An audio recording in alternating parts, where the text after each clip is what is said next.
Welcome everyone. Welcome everyone. Welcome everyone to another Ref Brandon and the Todd family YouTube video. Wherever you are, whatever you may be doing, thank you so much for making Ref Brandon and the Todd family part of your day. We always greatly appreciate it. This is a Monday evening video all about college football. It's things that I have thought about all throughout the day when I decided I was going to do a college football video for today. And it's all because, if you have not heard, yesterday Wisconsin fired their head coach, Paul Chryst, and also Colorado fired their head coach, Karl Dorrell. Now, Karl Dorrell has been a head coach before, and he sucked last time. So why Colorado brought him back, I don't know, but Colorado is still terrible.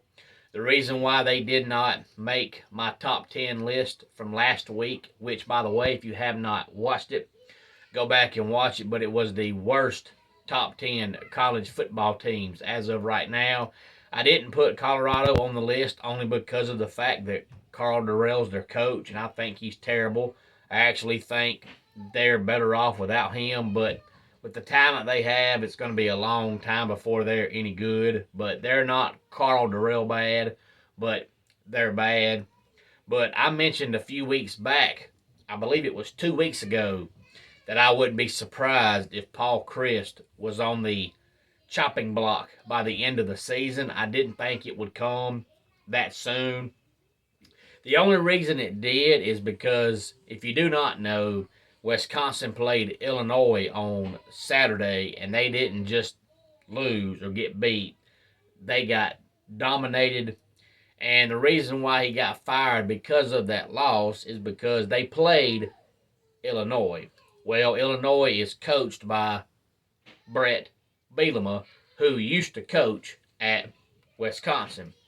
And he didn't think Wisconsin was a big enough job, and he thought he had done all he could do at Wisconsin, so he left to go to Arkansas, which to me, Arkansas and Wisconsin are about the same caliber job. I think it had more to do with the fact that him and the AD did not get along, but people look at it as him leaving thinking that Wisconsin was not a big enough job, so he left to take a bigger job making more money in Arkansas, and of course that didn't work out, so now he's coaching at Illinois.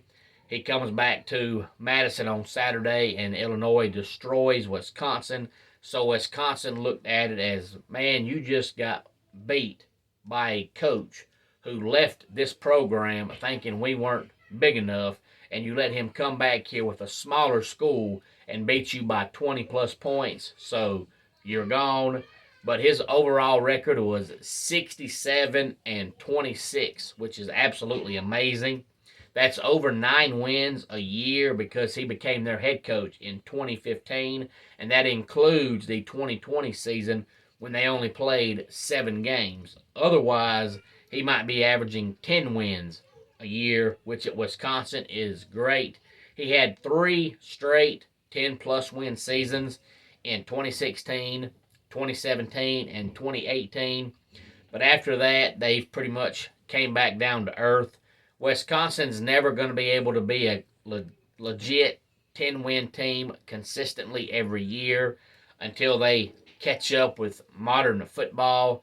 They're still one of those teams that wants to line up in the I formation pro style offense and run the ball 55, 60 times a game and throw it whenever they decide they want to. And that works against the teams that are as good as you are or worse than you are. But it doesn't work against Ohio State, and doesn't work against Michigan, and doesn't work against Michigan State on the years they're good. So Wisconsin, most years, 8-4, 9-3 is what they're going to be until they decide that you actually have to change your offense and throw the football some. You need to be able to throw the football when you have to, not when you want to, and there is a difference in those two. So I feel bad for Paul Chryst, but He was successful at Pittsburgh before Wisconsin, and I think he'll find a job somewhere else if he wants to. He may not want to. He's a Madison native. He grew up in Wisconsin. He was a Wisconsin fan growing up. He played quarterback at Wisconsin, and now he's coached at Wisconsin, so he may not want to coach anywhere else. But if he does, I think he'll find a job somewhere else and he'll be successful. So we have two more teams looking for a head coach. That makes 4 consecutive weeks, I believe, that teams have fired their head coach.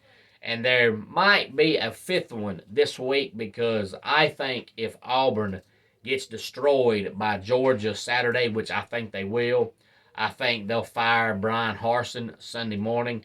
I believe the only reason why they haven't fired Brian Harsin yet is because they need somebody to fall back on and somebody to blame it on when they lose bad to Georgia.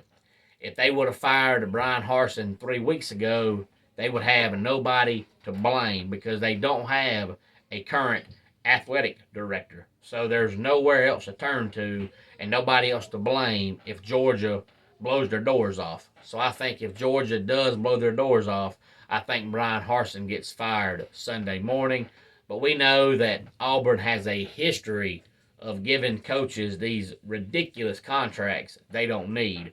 When Gus Malzahn was there, he was on the hot seat every week. But as soon as they would win some game they had no business winning, he'd get a 5-year contract. So if by some chance Auburn could pull off the upset over Georgia, we'd probably see Brian Harsin get a 5-year contract. But it's not happening because Auburn is absolutely pitiful. But I said a few weeks back that I think the best team in the country right now is Georgia. I think they're now the 2nd best team in the country. I think the best team in the country right now is Ohio State. The 2nd best team in the country is Georgia.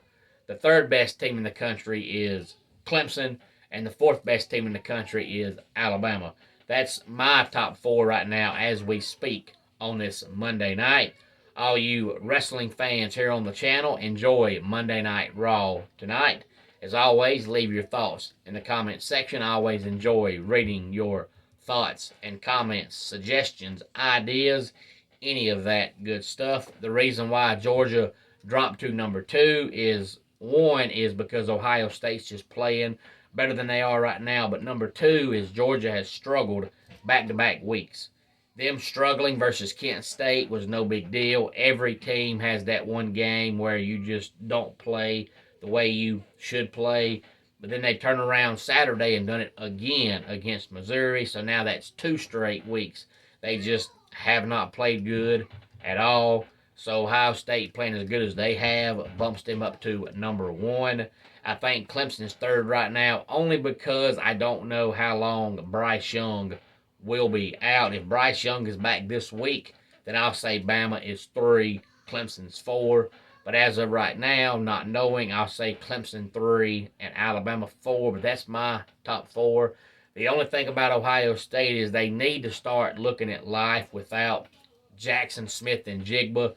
Not that it matters. They're doing fine without him, but he is undoubtedly a first-round draft pick, probably going to go in the top 10 as a wide receiver. He's great, but he has not played this year. And when you watch him on the sidelines, pregame warm-ups, he looks fine. He looks healthy. And then all of a sudden, when the lineups come out, he's not available.